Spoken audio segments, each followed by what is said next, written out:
Hello dear seated aspirant. तो आप सभी कैसे, सभी को सुबह की गुड मॉर्निंग, हरे कृष्णा, राधे राधे। तो आज हम आपको टॉप 100 का क्वेश्चन लेके चलेंगे, जो आपका ईबीएस का टॉप 100 है, वो क्वेश्चन लेके चलेंगे। तो यहाँ पे आपको बहुत सारे क्वेश्चन पूछे जाते हैं।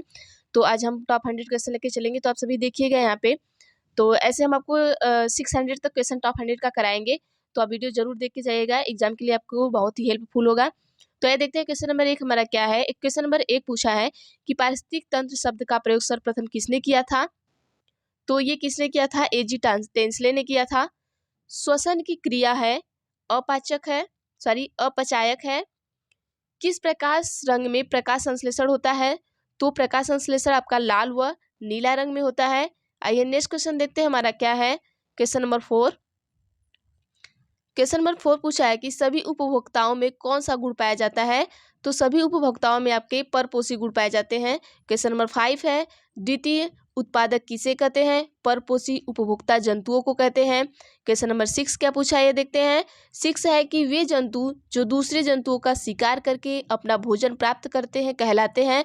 तो प्रीडेटर्स कहलाते हैं। इसमें जैसे कि कोई भी बगुला है, अगर वो भैंस के ऊपर बैठ के अपना शिकार कर रहा है तो वो किस में आएगा? प्रीडेटर्स में आएगा। आइए नेक्स्ट क्वेश्चन हम देखते हैं। क्वेश्चन नंबर 7 क्या है। तो यहाँ पे 100 क्वेश्चन लेके चलेंगे, तो आप इसे बहुत ध्यान से पढ़िएगा। चलिए देखते हैं क्वेश्चन नंबर 7 क्या है कि कुछ जंतु शाकाहारी एवं मांसाहारी दोनों कहलाते हैं। तो क्या होते हैं? वो सर्वभक्षी होते हैं। जो जंतु शाकाहारी और मांसाहारी दोनों होते हैं वो क्या होते हैं? आपके सर्वभक्षी होते हैं। प्रकृति का मेहतर किसे कहा जाता है? तो प्रकृति का मेहतर अपघटक एवं कवक को कहा जाता है। अजीवी एवं अजीवी घटकों के संबंध स्थापित करते हैं। कौन करता है? अपघटक करते हैं। आइए नेक्स्ट क्वेश्चन देखते हैं क्या हमारा। क्वेश्चन नंबर 10 है कि खाद्य श्रृंखला में ऊर्जा का प्रवाह किस दिशा में होता है? तो एक ही दिशा में होता है। एक संपूर्ण समुदाय के सभी जीवों में संबंध स्थापित करता है। कौन करता है? खाद्य जाल करता है। ऊर्जा का प्रवाह एक ही दिशा में होते हुए भी कई पथों से किस में गुजरता है? तो वो खाद्य जाल में गुजरता है। देखिए ऊर्जा का जो प्रवाह होता है वो सिर्फ एक ही पथ में होता है, लेकिन खाद्य जाल में क्या होता है कि कई पथों से गुजरता है। आइए देखते हैं नेक्स्ट क्वेश्चन क्या है हमारा। क्वेश्चन नंबर 30 इसमें दिया है कि पारिस्थितिकी विज्ञान में ऊर्जा मापने की इकाई है। तो पारिस्थितिकी विज्ञान में ऊर्जा किससे मापा जाता है? आपका ऊष्मा से मापा जाता है। 14 है कि प्रकृति की एक क्रियात्मक इकाई है पारिस्थितिक तंत्र। 15 है सर्वाधिक गर्म ग्रह कौन सा है? तो आपका शुक्र सबसे गर्म ग्रह है। आइए नेक्स्ट क्वेश्चन देखते हैं। 16 है कि सर्वाधिक ठंडा ग्रह कौन सा है? तो आपका वरुण सबसे अधिक ठंडा ग्रह है। 17 है सबसे बड़ा ग्रह कौन है? तो बृहस्पति सबसे बड़ा ग्रह आपका। सबसे छोटा ग्रह है, सबसे छोटा ग्रह आपका बुध है। आइए नेक्स्ट क्वेश्चन देखते हैं क्या है हमारा। क्वेश्चन नंबर 19 पूछा कि सर्वाधिक घनत्व वाला ग्रह है, मतलब घनत्व वाला ग्रह तो पृथ्वी है। पृथ्वी हमारा क्या है? एक ग्रह है और इस ग्रह पे बहुत सारे लोग रहते हैं, तो इसीलिए इसको हम सबसे अधिक घनत्व वाला ग्रह कहते हैं। 20 है सूर्य की सबसे निकट ग्रह कौन है? तो सबसे निकट ग्रह आपकी है बुध। सर्वाधिक चमकीला ग्रह कौन है? तो आपके शुक्र है सर्वाधिक चमकीला। आइए नेक्स्ट देखते हैं क्या है। 22 क्या है? लाल ग्रह किसे कहते हैं? तो मंगल ग्रह को हम क्या कहते हैं? लाल ग्रह कहते हैं। भोर का तारा किसे कहते हैं? शुक्र को कहते हैं। सर्वाधिक उपग्रह वाला ग्रह कौन है? आपका बृहस्पति है। आइए नेक्स्ट क्वेश्चन देखते हैं। क्वेश्चन नंबर 25 में पूछा गया है कि भारत सरकार द्वारा केंद्र में पर्यावरण विभाग की स्थापना किस वर्ष की गई? तो ये कब की गई है? 1980 में की गई है। 26 देखते हैं। राष्ट्रीय पर्यावरण अनुसंधान केंद्र कहाँ स्थित है? तो ये राष्ट्रीय पर्यावरण अनुसंधान केंद्र आपका नागपुर में है। नागपुर कहाँ? आपका महाराष्ट्र में है। 27 है पर्यावरण का दुश्मन किस वृक्ष को कहा जाता है? तो यूकेलिप्टस को कहा जाता है। जो सफेद यूकेलिप्टस होता है उसे कहा जाता है। आइए देखते हैं 28 देखते हैं। 28 में पूछा है कि किस पंचवर्षीय योजना में भारत में पर्यावरण संरक्षण का प्रयास किया गया था? तो चौथी पंचवर्षीय योजना में क्या किया गया था? भारत में पर्यावरण संरक्षण का प्रयास आपका किया गया था। 29 पूछा है कि ग्रीन पीस क्या है? तो ग्रीन पीस क्या है? एक पर्यावरण योजना है। 30 देखिए क्या है कि किस क्षेत्रों में ओजोन गैस की सर्वाधिक सघनता पाई जाती है? तो ये आपके भूमध्य रेखीय क्षेत्रों में सबसे अधिक सघनता पाई जाती है। आइए देखते हैं 31। आपके इसमें 100 क्वेश्चन है, तो हम फटाफट से देखेंगे।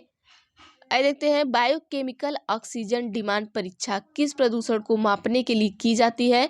तो ये जो हमारा बायोकेमिकल ऑक्सीजन डिमांड होता है, ये जल प्रदूषण BOT, biochemical oxygen demand BOD, ठीक है। BOD किसके लिए होता है? जल प्रदूषण के लिए होता है।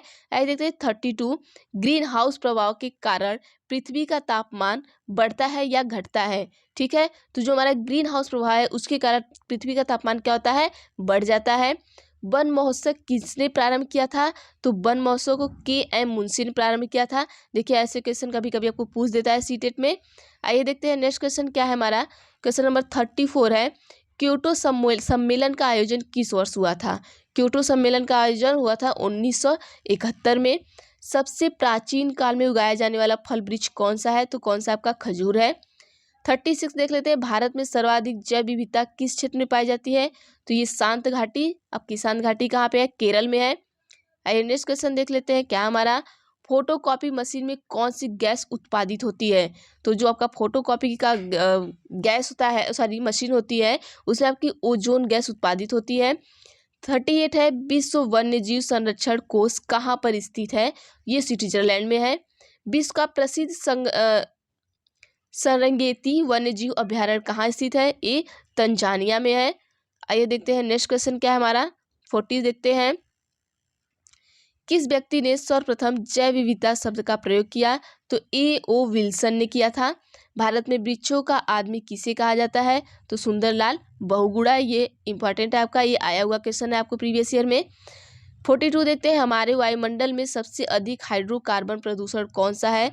तो हमारे वायुमंडल में सबसे अधिक हाइड्रोकार्बन प्रदूषण आपका मीथेन है। आइए देखते हैं 43 क्या है हमारा। 43 है, पृथ्वी दिवस कब मनाया जाता है? तो पृथ्वी दिवस आपका 22 अप्रैल को मनाया जाता है। सफोकेशन क्या है? सफोकेशन है, यह देखते हैं क्या है कि ऑक्सीजन की कमी व जीवों पर प्रभाव, यही हमें क्या कहलाता है? सफोकेशन कहलाता है। 45 में क्या पूछा है कि भारत में सबसे अधिक वन किस प्रदेश में है? तो मध्य प्रदेश में है। ये भी देखिए आपका आया हुआ क्वेश्चन है, ये इंपॉर्टेंट है।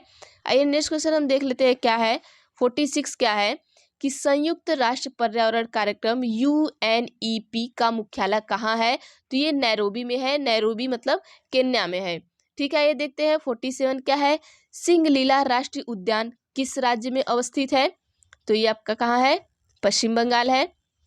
48 है, इंदिरा गांधी वन्य जीव अभ्यारण्य कहाँ स्थित है? तो ये इंदिरा गांधी वन्य जीव अभ्यारण्य आपका कहाँ पे है? ये तमिलनाडु में है, ठीक है। ये नेक्स्ट क्वेश्चन देखते हैं हमारा क्या है। 49 क्या पूछा है? 49 पूछा है कि ग्रीन हाउस प्रभाव का प्रत्यक्ष परिणाम क्या होगा? तो जब ग्रीन हाउस प्रभाव पड़ता है तो उसका प्रत्यक्ष परिणाम होता है कि ग्लेशियर पिघलने लगेंगे। 50 है कि जलवायु परिवर्तन में किन गैसों की मुख्य भूमिका होती है? तो ग्रीन हाउस गैस की सबसे मुख्य भूमिका होती है। 51 है, सर्वाधिक जैव विविधता कहाँ पाई जाती है? तो ये कहाँ पाई जाती है? ट्रॉपिकल रेन फॉरेस्ट में पाई जाती है। आइए नेक्स्ट क्वेश्चन देखते हैं हमारा। 52 क्या है, बायोटेक्नोलॉजी पार्क कहाँ पर स्थित है? तो जो हमारा बायोटेक्नोलॉजी पार्क है वो कहाँ पर है? लखनऊ में हमारा है, ठीक है। इसे याद रखिएगा, ये इंपॉर्टेंट है। CNG का फुल फॉर्म, ये भी आपका इंपॉर्टेंट है, कंप्रेस्ड नेचुरल गैस। CNG का फुल फॉर्म क्या होता है? कंप्रेस्ड नेचुरल गैस होता है।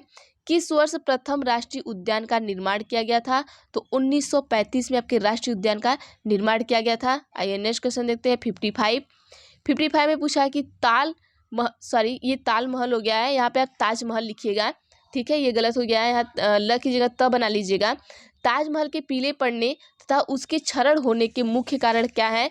तो आपके वो अम्लीय वर्षा है। अम्लीय वर्षा के कारण ही ताजमहल क्या होते हैं? पीले पड़ जाते हैं। 56 पूछा है, कौन सा देश सर्वाधिक ग्रीन हाउस गैसों का उत्सर्जन करता है? तो जो चीन है, ये चीन ही सबसे ज़्यादा क्या करता है? ग्रीन हाउस गैसों का क्या करता है? उत्सर्जन करता है। आइए 57 देखते हैं क्या है क्वेश्चन। 57 में पूछा है कि इंदिरा गांधी वानिकी अकादमी कहाँ स्थित है? तो ये आपके कहाँ है? देहरादून में है। चलिए देखते हैं 58 क्वेश्चन देखते हैं क्या पूछा गया है। हम फटाफट से 100 क्वेश्चन देखते हैं।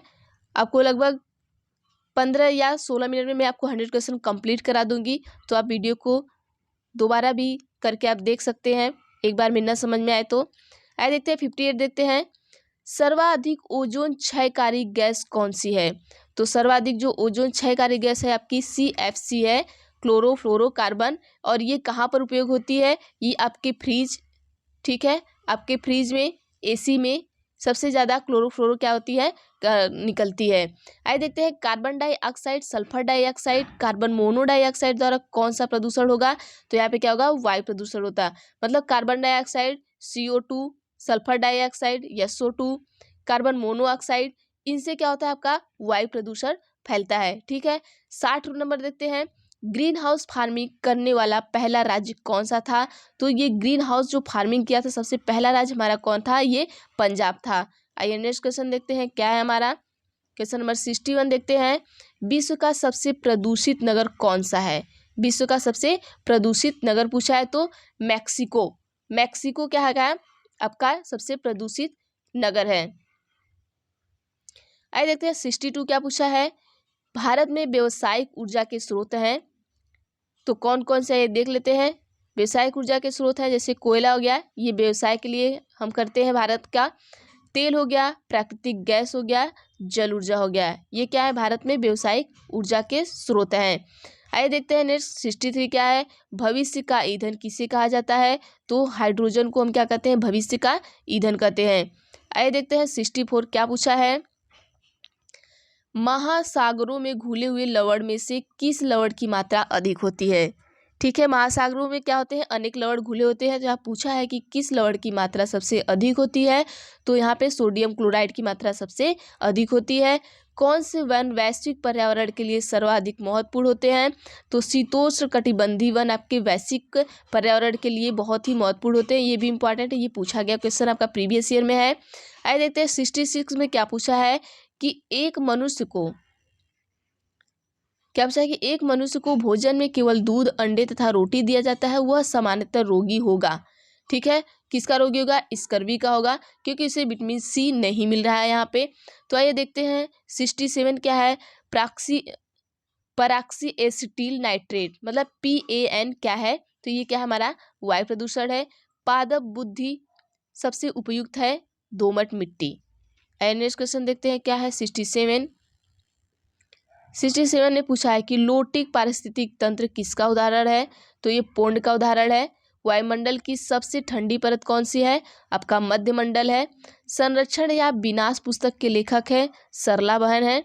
ठीक है, सरला बहन आपकी संरक्षण या विनाश पुस्तक के लेखक हैं। आइए देखते हैं नेक्स्ट 72 क्या है। 72 में पूछा है कि डचिगम राष्ट्रीय उद्यान है, तो डचिगम राष्ट्रीय उद्यान आपका कहाँ है? ये जम्मू कश्मीर में है। पर्यावरण ह्रास का पर्यायवाची है, तो यहाँ पे देखते हैं पर्यावरण अवनयन, पर्यावरण निम्नीकरण, पर्यावरण आकर्षण। मतलब पर्यावरण ह्रास को हम इन 3 नामों से भी पता कर सकते हैं कि इनका ये पर्यावरण ह्रास का ये 3 नाम भी हो सकता है। पर्यायवाची का मतलब होता है कि एक ही चीज को हम कई तरीके से बुला सकते हैं। ठीक है, तो आइए 74 देखते हैं क्या है, भूदृश्य पर जल, पवन एवं हिम जैसे विभिन्न घटकों के द्वारा होने वाले क्षय को डैश कहते हैं, तो क्या कहते हैं? अपरदन कहते हैं। आइए नेक्स्ट क्वेश्चन देखते हैं क्या हमारा, क्वेश्चन नंबर 75 है कि विश्व मौसम संगठन का मुख्यालय कहाँ है? तो विश्व मौसम संगठन का मुख्यालय आपका कहाँ है? जेनेवा में है। किस क्षेत्र में पेड़ों के उगने के लिए अपेक्षित न्यूनतम तापमान है? 4 डिग्री सेल्सियस। मतलब कोई भी क्षेत्र है वहाँ पेड़ के उगने के लिए अपेक्षित न्यूनतम तापमान क्या होना चाहिए? 4 डिग्री सेल्सियस होना चाहिए। अगर इससे नीचे गया तो वहाँ पे पेड़ उग नहीं सकता है। आइए देखते हैं 77 क्या पूछा है कि घास भूमि किस पारिस्थितिकी तंत्र में शामिल किया जाता है? तो स्थली में शामिल किया जाता है।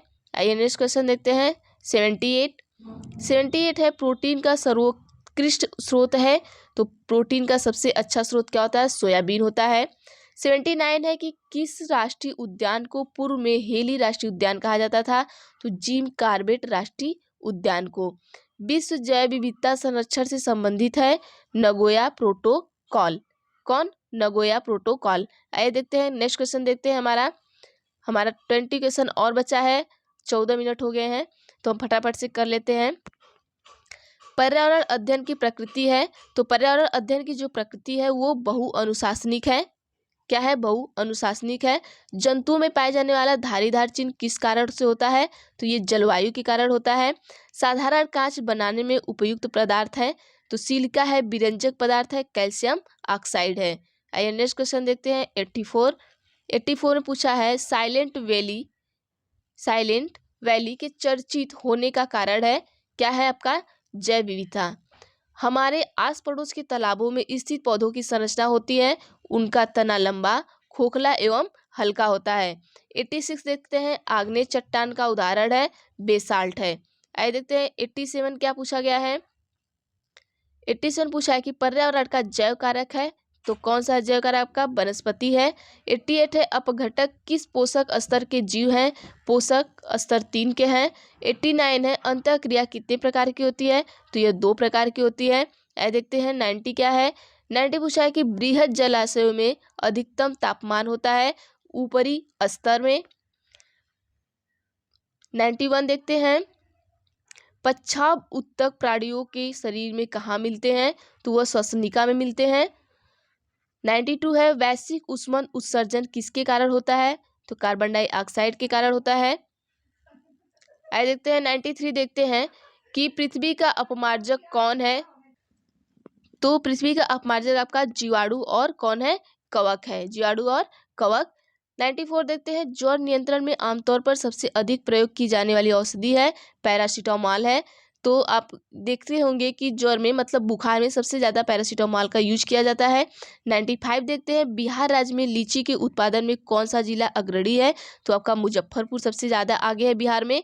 आइए देखते हैं 96 देखते हैं, विटामिन सी का रासायनिक नाम क्या है, तो विटामिन सी का रासायनिक नाम है एस्कॉर्बिक एसिड।